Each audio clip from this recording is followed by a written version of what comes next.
Estamos comenzando la segunda y última jornada de Power Talk, que comenzó hace 2 semanas acá en la Biblioteca Nacional. Estos autores proponen nuevas formas de pensar el lenguaje, el cine, la realización artística. Quiero compartir con ustedes algunos breves párrafos de estos 3 autores, que de alguna manera son los que permiten que nos reunamos hoy, y luego ya damos lugar al primer audiovisual y la primera mesa de esta tarde-noche. En nuestro tiempo la palabra ha perdido su dimensión mágica, admonitoria. Las palabras se van degradando cada vez más hasta ser solo sonidos huecos. Nos ahogamos en informaciones, pero los mensajes más importantes, aquellos que podrían cambiar nuestras vidas, ya no nos alcanzan. Los modos de vida y la mentalidad moderna muestran su debilidad total. Elijo las imágenes, las impresiones visuales, para buscar fuentes escondidas de nuestra existencia. Esto dice Andrei Tarkovsky. ¿Qué dice Pasolini respecto del lenguaje en el que se fundan las imágenes? Las imágenes se fundan en los sueños, la memoria. Al soñar y al recordar, rodamos pequeños films en nuestras cabezas. Entonces el cine se basa en un lenguaje completamente irracional. Los sueños, la memoria y la realidad como hecho bruto. Una imagen es infinitamente más onírica que una palabra. En el fondo, cuando uno ha visto un film, le parece haber soñado. Memoria, sueños, mundo onírico, lenguaje, búsqueda del sentido de la existencia. Y por último, ¿qué es lo que dice Bergman respecto de lo que es una película, un film o una obra artística para él? No quiero producir una obra de arte en la que el público pueda sentarse y succionar estéticamente. Quiero darles un golpe en la espina dorsal, quemar su indiferencia, sobresaltarlos hasta acabar con su autocomplacencia. Ojalá hoy logremos, aunque sea un poquito, de algo de todo esto. Les quiero aclarar que este evento está siendo filmado y va a ser una vez editado por nuestra querida amiga Carla Aquilanti, que está acá abajo volviéndose loca con las cámaras.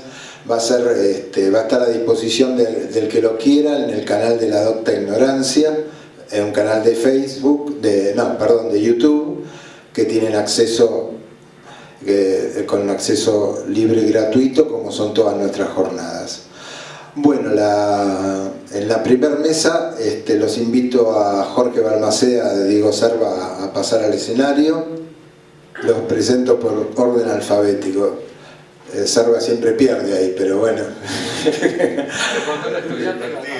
Cuando era estudiante, claro, nunca lo había pensado, ya estaba todo jugado.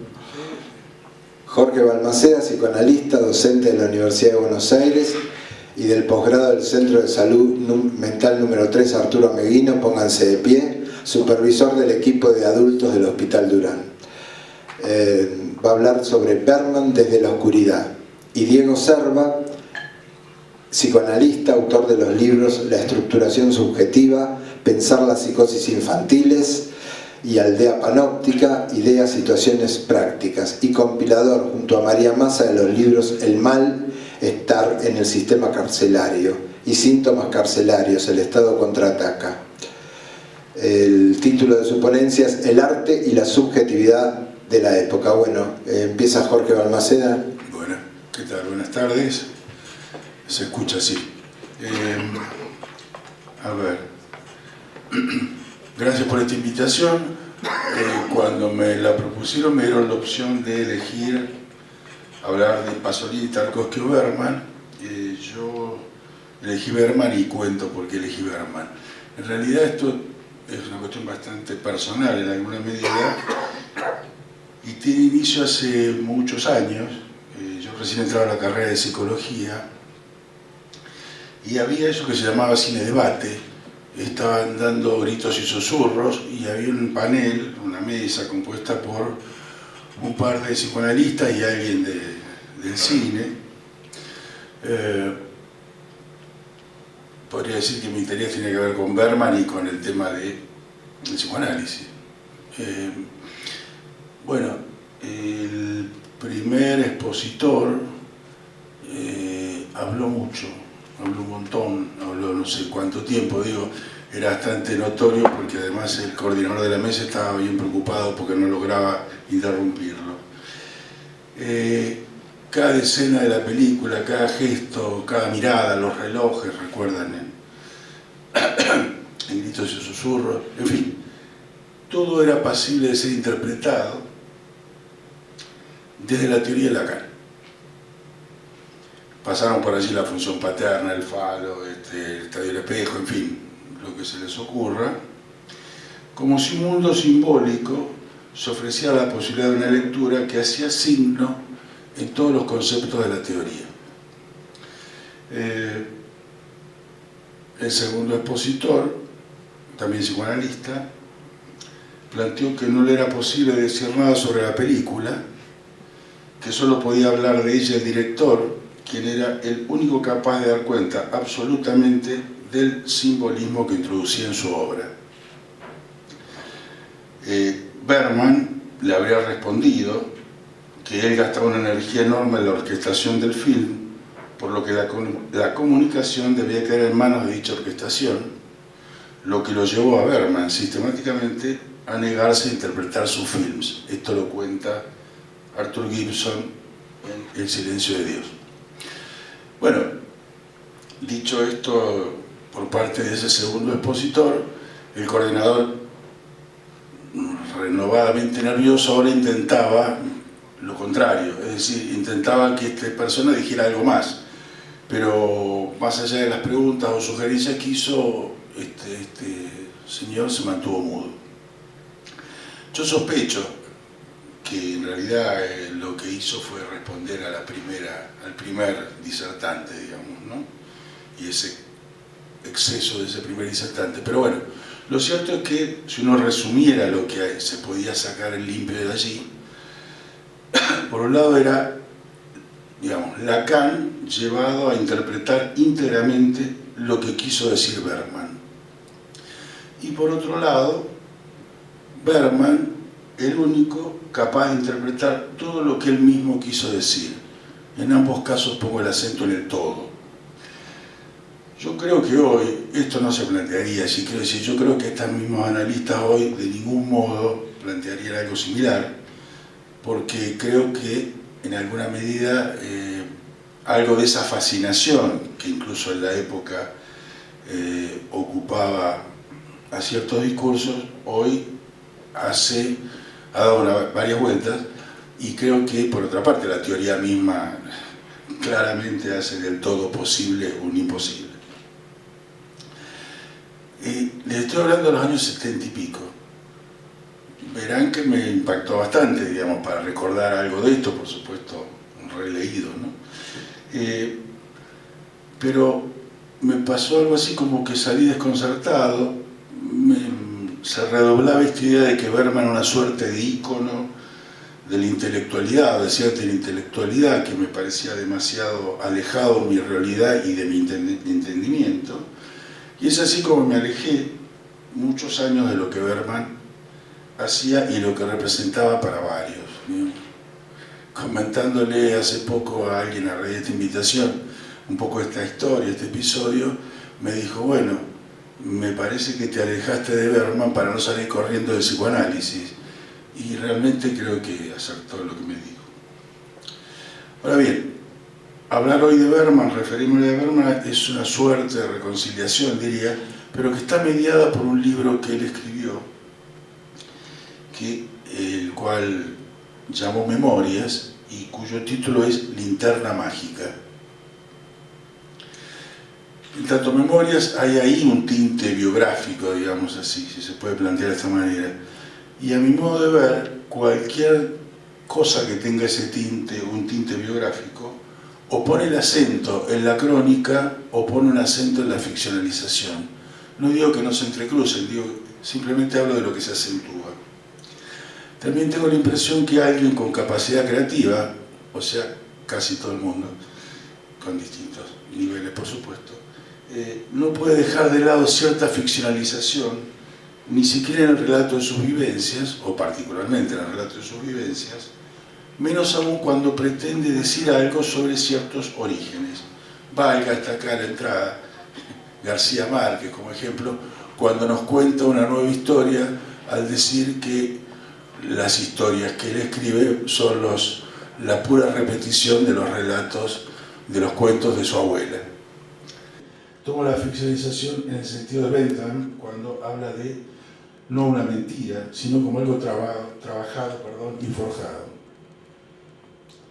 Digo entonces, Linterna Mágica, este libro de Berman, nos ofrece una versión, y no solamente, del Berman niño que me interesa destacar, porque Berman mismo va a afirmar que el mundo de su infancia, un mundo poblado de fantasmas, demonios y otros seres sin nombre o sin patria, fue siempre el último cajón de su trabajo y posiblemente alimente cada escenario y cada personaje de su producción.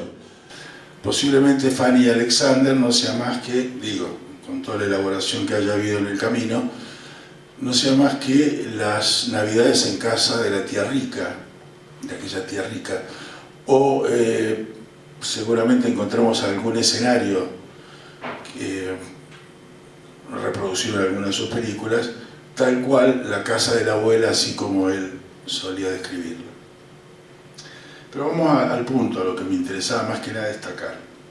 Me parece que hay dos temas que insisten constantemente en el texto. Uno es el miedo y el otro es la luz. Recién en el corto que vimos justamente Berman refiere a la luz. El miedo parece ser un compañero de buena parte de su vida, que toma diferentes formas, pero finalmente parece ser algo así como algo más o menos informe, pero que nunca lo abandona. El miedo a la muerte, miedo a la improvisación. Él dice, cuando tenía que hacer algo fuera de guión, realmente entraba en un estado de pánico. Bien, y en cuanto a la luz, él le da en cada descripción un lugar primordial. Todo el texto está teñido por estas referencias a la luz, dándole un valor fascinante, como dice él, y con una potencia capaz de condicionar prácticamente cada instante de su vida, al extremo que llega a decir, en ocasión de la muerte de su padre, que fue un mal día a pesar de la luz que había sobre el mar. Tanto él como Sven Nykvist, su director de fotografía, compartían la fascinación por la problemática y la magia de la luz, en palabras de Berman. Ahora bien, hay un tiempo donde miedo y luz se articulan, cobrando un valor significante. Según cuenta Berman, siendo pequeño, sus padres, que eran muy exigentes, el padre era un pastor luterano bastante estricto, parece, cuando él cometía alguna falta, lo encerraban en un ropero, donde habitaba un pequeño ser que le comía los pies a los niños malos. Aterrado por la oscuridad y por su voraz acompañante, Berman decía, que no recordaba muy bien, pero creía haberse colgado del barral, del placar, pero hasta que encontró un antídoto y la solución a su miedo. Escondió una pequeña linterna que encendía, estando en el ropero, imaginando que estaba en el cine. Esa luz era capaz de transportar un escenario donde se recreaba el único lugar donde la oscuridad cobraba un sentido. Bien. Posiblemente esta sea la linterna mágica que titula su obra. Poco después le canjea al hermano una colección de soldados de plomo que él parece que había juntado con mucho esfuerzo, por un cinematógrafo a manivela. Los más jóvenes seguramente no lo han visto, en una época había estos que eran una maquinita de proyección con tiritas de papel, con diferentes cuadritos, y uno iba moviendo el rollo y la luz proyectaba esas figuras. De su primera proyección, a la que refiere como no pudiendo poner en palabras su excitación, cuenta que, a medida que movía la manivela, la joven de la película se despertaba, estiraba sus brazos, daba una vuelta. En suma, se movía. Bergman, como una suerte de Dr. Frankenstein, daba vida, impulsaba, detenía un mundo que podía manipular. El milagro, va a decir, era completo. Leo un párrafo que él pone. Un pequeño defecto del nervio óptico, 24 fotogramas iluminados por segundo, entre ellos la oscuridad. El nervio óptico no registra la oscuridad. Ese corte entre cuadro y cuadro, que permite el empalme entre imagen e imagen, es lo que hace posible una secuencia que se transforma en movimiento continuo y regulable.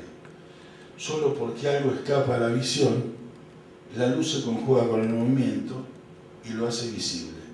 Esa oscuridad, entonces, tiene un valor por sí misma, no solo como mera ausencia de luz. Pero a la trama, esa trama, luz-oscuridad, ese par, me parece hace eco, podría metaforizar otra relación, la relación que hay entre la representación y lo representado, entre una presencia que denota una ausencia. Que haya una lianza entre una y otra hace posible la representatividad misma, y creo recordar, si hay alguien cinéfilo por ahí me corrige, que fue Godard quien, intentando cerrar esa alianza, intentando anular la distancia entre una realidad a abordar y su representación fílmica, finalmente dejó de filmar. Que existe esa alianza que expresa una pura heterogeneidad, dice también que no hay representabilidad absoluta o acabada. Interesante esto porque cuando Bergman comenta su película El huevo de la serpiente, el escenario donde la filma, él dice que la desarrolla en un escenario de Berlín de los años 20. Pero Bergman se reprocha haber mostrado una parte de la ciudad real, dejando de lado la Berlín que se le aparecía en sus sueños. Aparentemente habría soñado varias veces con una Berlín. Sin embargo, menos que construirla como escenario, se volcó a una parte de la ciudad. Dice Bergman, de haberse inspirado en aquella, en la ciudad de los sueños, habría introducido a los espectadores en un mundo extraño, pero secretamente conocido. A la Berlín del film, finalmente nadie la reconoció, ni siquiera él. Paradojalmente, o no tanto, podríamos decir nosotros, era más fácil reconocerse las imágenes oníricas que en un fragmento real de aquella ciudad. Adherirse a la realidad le quitaba justamente realidad a su film, porque en ese escenario Bergman no se reflejaba ni lo reflejaba. Entonces, para ir concluyendo, ¿qué quiso decir Bergman? Estoy remitiéndome quizás al inicio. ¿Qué quiso mostrar Bergman? Podemos tejer versiones que no son sinónimo de interpretaciones académicas, y quizás haya tantas como espectadores. Lo cierto es que Bergman, en alguna medida, no deja de transformarse en un espectador. Entonces digo, armemos otro par, ¿no? Artífice-espectador. Es un par que, acompañando a luz, oscuridad y representación-representado, se conjuga en esta frase, hablando ya Bergman del montaje de sus filmes. Cuando yo en la moviola paso la película cuadro por cuadro, siento todavía la vertiginosa sensación de magia de mi infancia. Allí en la oscuridad daba yo vueltas lentamente a la manivela, pasando las imágenes una por una, y veía así los cambios apenas perceptibles. Y para concluir, un párrafo más de este libro, Linterna Mágica. Cine como sueño, cine como música. No hay arte que, como el cine, se dirija a través de nuestra conciencia diurna directamente hasta nuestros sentimientos, hasta lo más profundo de la oscuridad del alma. Allí, en esa oscuridad, creo, hay una cita con Bergman. Hasta ahí.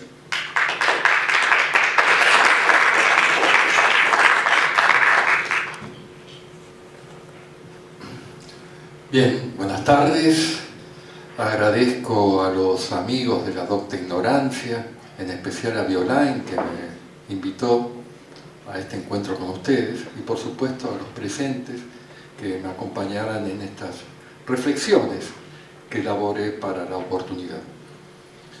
Violain me pidió el título de mi intervención con una cierta anticipación. En aquel momento le dije el título El arte y la subjetividad de la época. Después de transcurrir un lapso y elucubrar al respecto, se me ocurrió agregar un subtítulo: Tarkovsky entre tensiones. Decía el psicoanalista francés Jacques Lacan: mejor pues que renuncie quien no puede unir su horizonte a la subjetividad de la época. Estos tres cineastas de la segunda mitad del siglo XX, Pasolini, Bergman y Tarkovsky, participaron de una época turbulenta en cuanto a las ideas y en cuanto a los sucesos que acontecieron.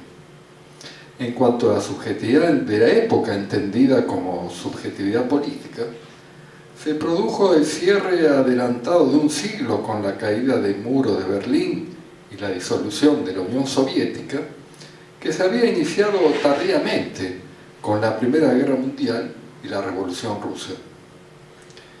Esta parte del siglo XX, que también se conoció como posguerra, ocultó con la Guerra Fría pensar con más sutileza la subjetividad de la época. Mientras que la primera mitad tenía la certeza marxista y leninista de la revolución proletaria, en la segunda comienzan a plantearse otras subjetividades, como el campesinado o la juventud. Esta incertidumbre permitió que la política se descentrara de las elucubraciones de intelectuales y artistas para que compartiera un abanico de intereses con los más personales de cada uno. Es así como las posiciones políticas de Pasolini, Bergman y Tarkovsky tuvieron intensidades y tonalidades distintas. Las tensiones en los intereses de cada uno de estos tres creadores, con la incertidumbre respecto a la subjetividad de la época, es una clave importante para la lectura de sus obras sobre el fondo del desacreditado realismo socialista propugnado por la Unión Soviética. Tarkovsky está inmerso en sus correspondientes tensiones, que lo ubica como un artista único en el escenario soviético. A ellas quiero referirme en los minutos que tengo para hablarles. Como psicoanalista que trabaja con niños, comienzo por destacar su concepción de niñez, que lo acerca a la posición del psicoanalista inglés Donald Winnicott. Este punto de tensión pone a los chicos alejados de la idea de activismo infantil para la socialización sin descanso, como hoy por hoy está a la orden del día, y tiene semejanza con la noción de eficiencia de los stalinistas. Dice el cineasta ruso en una entrevista: el hombre debe aprender a estar solo desde chico. Tomando su posta, que en algún sentido es también la de Winnicott, agrego que soledad y aislamiento no son las mismas cosas. El niño autista puede estar con otros chicos todo el día y no quiere decir que por eso deje de estar aislado. Retomando a Winnicott en la línea de Tarkovsky, tengamos en cuenta que él habla de la capacidad de estar a solas del niño que adquiere con el otro en su ambiente de crianza.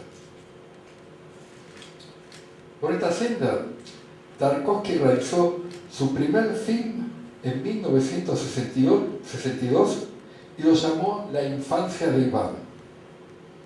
Pese a que la película transmite el mensaje moral de la entrega de jovencitos por la patria del socialismo y ser el primer film soviético galardonado con el León de Oro de Venecia, fue muy criticado por las autoridades de su país con el argumento de exaltar el individualismo burgués en la posición del niño y también por la puesta en escena de los sueños de Iván, que contrarían el criterio de realismo socialista. Precisamente los atributos de un hacer creativo que se presentan desde el comienzo de la vida y de los que este combatiente de 12 años hace gala. Esta situación, con una burocracia gobernante muy apuesta a cualquier reivindicación de la creatividad, dio pie a que tuviera grandes dificultades para encarar su segunda película, y recién lo pudo hacer en 1966 cuando filma Andrei Rublev. De la mano de estos controvertidos ecos de la infancia de Iván, pensamos cómo la política se cruza en la obra de este creador. Su tercera película la realizó recién en 1979 y la bautizó con el nombre de Solaris. Es apoyada por el gobierno soviético para competir con 2001 Odisea del Espacio de Stanley Kubrick en la época de la carrera espacial con Estados Unidos. El guión del film se basó en la novela homónima de Stanislav Lem y pese a ser aclamado por la prensa especializada y el público, fue criticado por la burocracia gubernamental cuando descubrió su contenido y autocriticado por el propio Tarkovsky debido a las concesiones que realizó para recibir el apoyo oficial. No estaba en los planes estatales y la irrupción mística en el film, más allá de la carrera espacial, cuando el océano de Solaris se presenta como una inteligencia superior que interviene en la vida de los personajes de la obra, interactuando con los deseos de ellos. Tarkovsky instaló el siguiente eje argumental. Se encuentran en la estación espacial Kelvin, protagonista de la historia, con la ex esposa que se había suicidado años antes. Pero no era ella, sino su corporización realizada por el océano de Solaris, dejándolo a Kelvin en una relación de insatisfacción por este personaje femenino que, por no ser una mera ilusión, no le permitía salir de la paradoja de esta dama que era y no era la muerta. Como en el caso de la infancia de Iván, nuevamente se hace presente la paradoja del deseo. El film comienza con escenas que lo muestran junto a su padre y termina retornando a su casa y abrazándolo, sugiriendo que Kelvin nunca salió de la influencia del océano. Estas inflexiones del film resultaron inauditas para la burocracia gobernante, ya que ellos querían mostrar cómo la Unión Soviética podía filmar una película que llegara más lejos que 2001 Odisea del Espacio en la conquista del espacio exterior. Y se toparon con una historia que narra la paradoja, nuevamente la paradoja, en este caso de una interacción intimista entre el exterior y el interior de los personajes. Tarkovsky no fue un disidente en el sentido clásico, sino que su propia concepción artística lo llevó a un enfrentamiento con la grisácea autoridad. Él decía en la misma entrevista: un artista nunca trabajó bajo condiciones ideales. El arte sería inútil en un mundo perfecto. Por eso no formó parte de grupos de disidentes en sus últimos años que pasó exiliado en Suecia. Su encono con el poder soviético era la defensa de su condición de artista, que igualmente lo hubiera desencadenado las exigencias de las productoras capitalistas. Mucho más intimista que Solaris es su película siguiente llamada El espejo, filmada en 1975. Despliega una autobiografía onírica, narrando la historia de un hombre, Alexei, que desde el lecho de muerte recuerda fragmentariamente su vida, sin poder ser visto como adulto hasta el final, en el que solo se alcanza a visualizar su torso. Con gran pesar, por sentir que no amó lo suficiente, evoca desordenadamente momentos de su pasado, en la que los mismos actores representan a Alexei y su hijo, y a la madre de él, María, y su esposa Natalia, de la que estaba distanciado. En su torbellino retrospectivo aparecen escenas de la Guerra Civil Española y de la Revolución Cultural China, fragmentando el vínculo especular de los personajes en una historia sometida a la lógica del sueño. Lo ocasiona, claro está, un nuevo encontronazo con el realismo socialista. Lo envuelve una suerte de remedio de la discusión del estalinismo con los surrealistas, cuando aquellos intentaban darle estatus onírico al arte. Y realiza en 1985 su última obra acompañado por el equipo de su admirado Bergman. La titula Sacrificio, y es una historia misma en la que su protagonista, Alexander, celebra su cumpleaños a la sazón que se desencadena la Tercera Guerra Mundial, poniendo en peligro la existencia del planeta. Por sugerencia de un cartero, se acuesta con una bruja como ofrenda para evitar la catástrofe planetaria. Nuevamente, la interpenetración entre exterior e interior aparece en este creador, pero ahora implicando su propia existencia. Tarkovsky está enfermo de cáncer y muere al año siguiente de la filmación. Su vida es entregada al arte y el arte de su película póstuma es entregado a la continuidad de la vida en el planeta, sin síntesis hegeliana y con la paradoja entre el hacer creativo y el arte manteniendo al planeta. Volviendo al comienzo, mientras finaliza un camino, igual que en su ópera prima La infancia de Iván, el sacrificio concluye con la escena de un niño recostado sobre un árbol. En aquella primigenia es un árbol joven, en la última el árbol está seco. Había transcurrido su vida como una obra de arte, aprovechando la incertidumbre de la subjetividad de la época. Muchas gracias.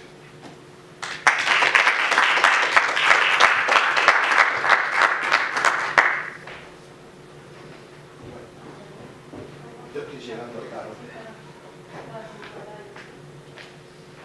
Bueno, vamos a abrir algún espacio de preguntas si quieren hacer, y si no, digamos que alguna reflexión de alguno de ustedes dos sobre lo dicho, algo que quieran, que les haya quedado en el tintero y quieran decir. Bueno, espacio de preguntas, ¿alguna pregunta? ¿Alguien?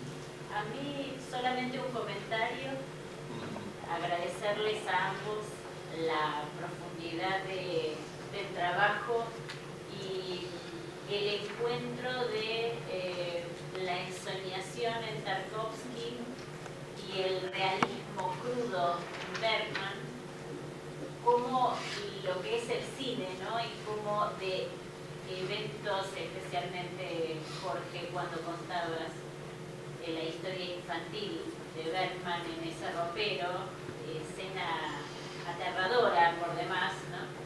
Y el lugar de la luz, como el cine es para todos, desde el que puede narrar sus terrores desde el realismo al que puede narrar sus temores desde la ensoñación, ¿verdad? Nada, era simplemente una reflexión. Me llamó la atención ¿cómo diría? El enorme abanico, ¿no?, que existe entre ambos.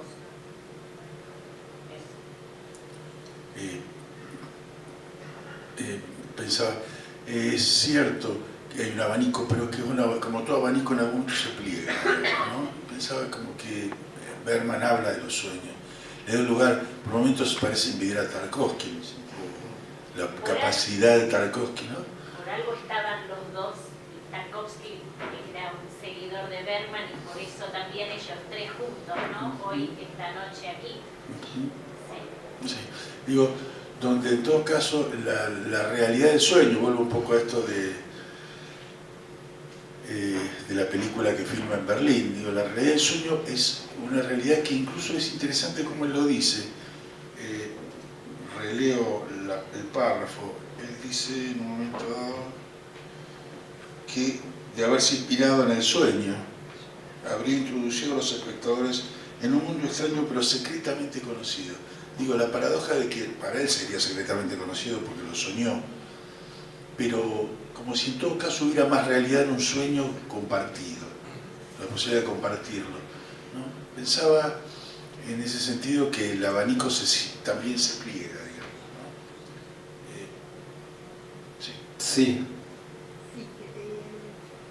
Levantó un poco la voz. Sí, en referencia a esto de que el sueño, si se hubiera inspirado en los sueños, el espectador se hubiera encontrado con algo íntimo, digamos, conocido, me parece que tiene relación con la diferencia que vos marcabas entre lo representado y la representación. Quiero decir, en esa diferencia en que la representación no puede calcar, no puede abarcar, ¿no?, lo representado, me parece que cada uno pone de lo propio, ¿no?, para colmar esa diferencia. No sé si se entiende, cada uno pone algo de su fantasma, de su fantasía, y ahí me parece que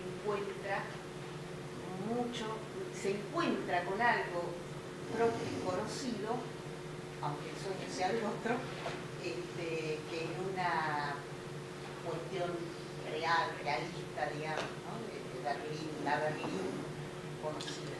Cada uno, entiendo, estás hablando de los espectadores. Sí, tal cual.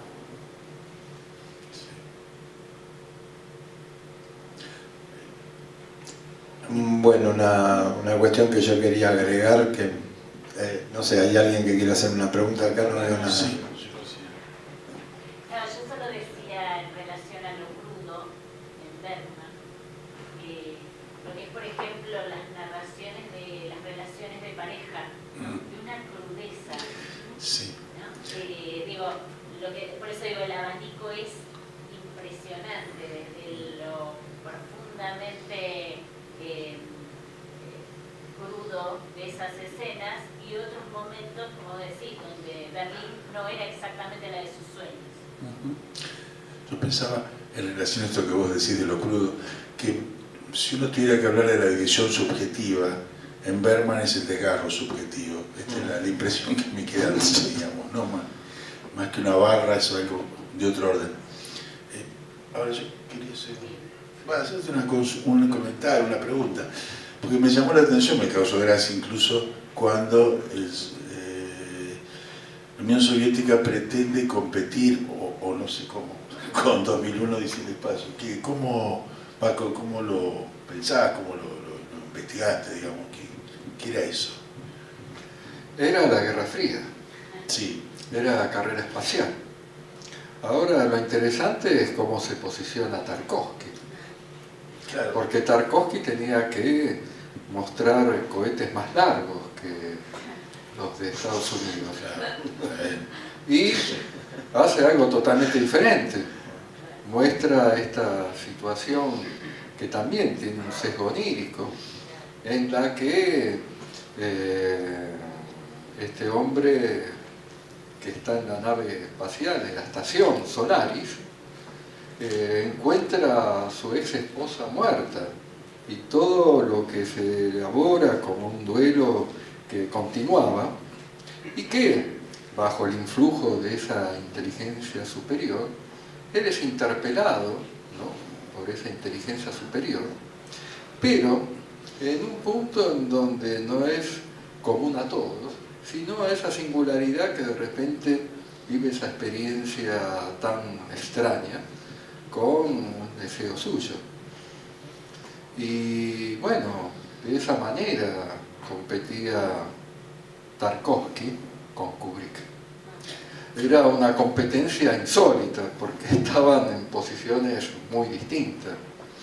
Y esa fue la tensión de Tarkovsky con la Unión Soviética, una tensión permanente, pero que nunca lo instaló como disidente en el sentido estricto. La viuda de él, sí, lo tomó de esa manera. Cuando la Unión Soviética quiso repatriar sus restos, se negó terminantemente. Pero a él le interesaba defender su condición de artista. En Hollywood a lo mejor hubiera ido peor incluso.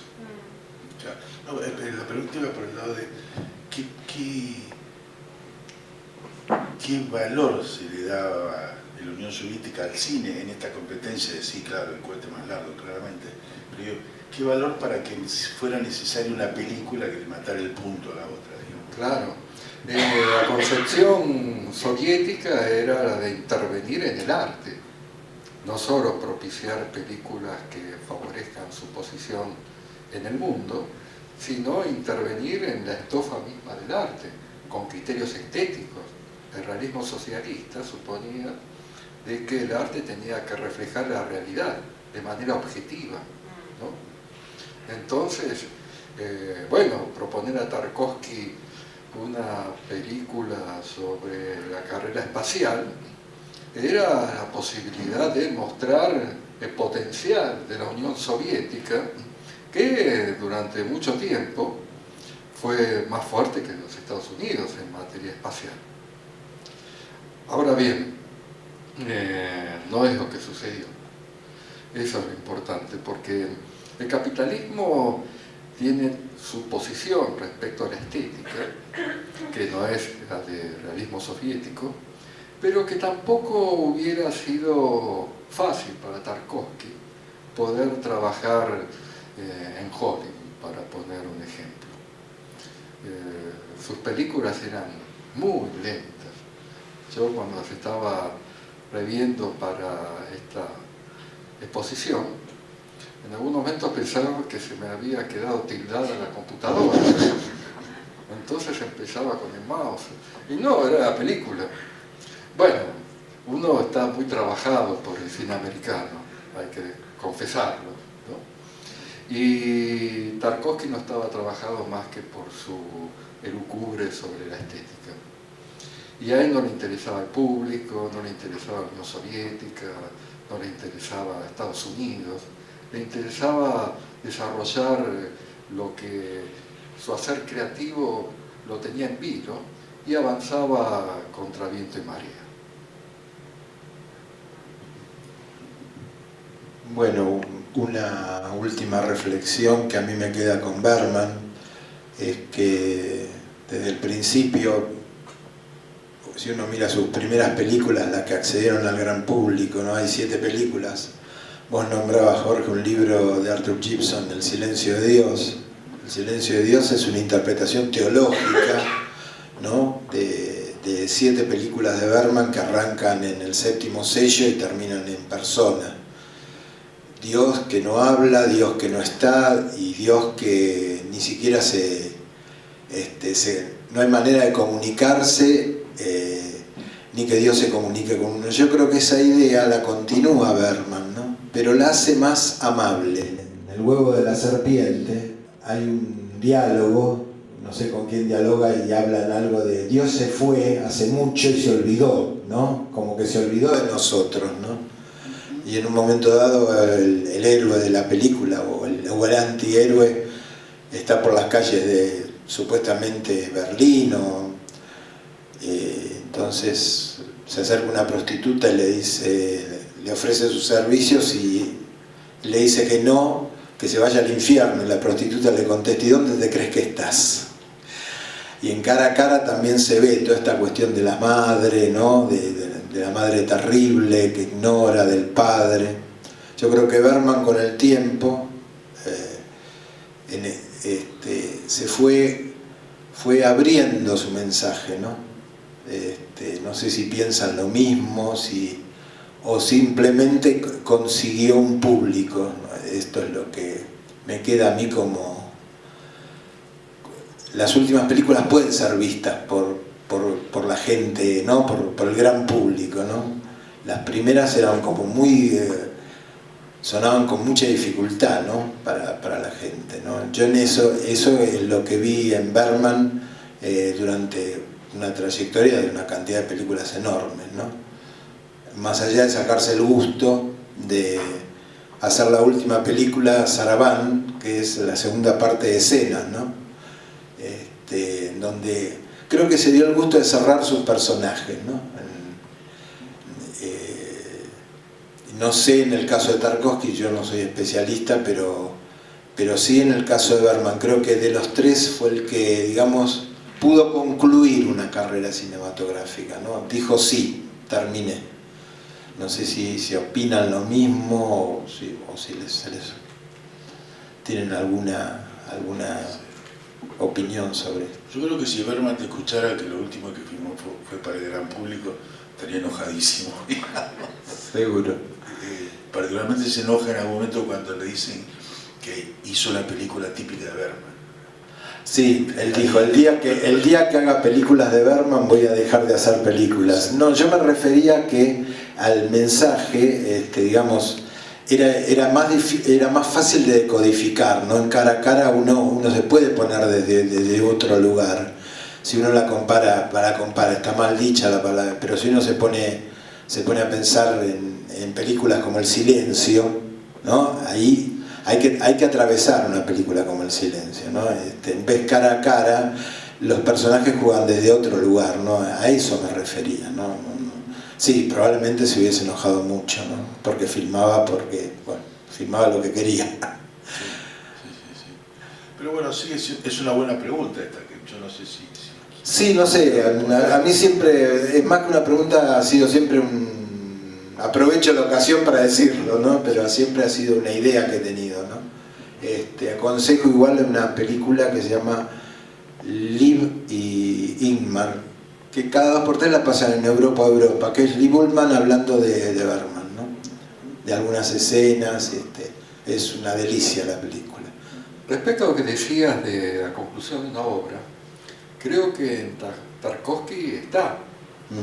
Incluso en la escena del niño recostado sobre el árbol, es el derrotero de toda su filmografía. La infancia de Iván termina con el niño recostado en un árbol verde. Sacrificio termina con un niño recostado en un árbol seco. Es Tarkovsky completando su filmación, su obra. Y en ese sentido vos hablabas de Dios en silencio, de Bergman, ¿no? Y sí, la cuestión de la pregunta por Dios está en Bergman y también en Tarkovsky, porque Tarkovsky plantea un Dios en inmanencia, en esos colectivos de personajes que transitan por sus películas, en donde la interpenetración entre interior y exterior está a la orden del día. La paradoja de un Dios en inmanencia como algo que excede a un grupo de personas en una situación dramática.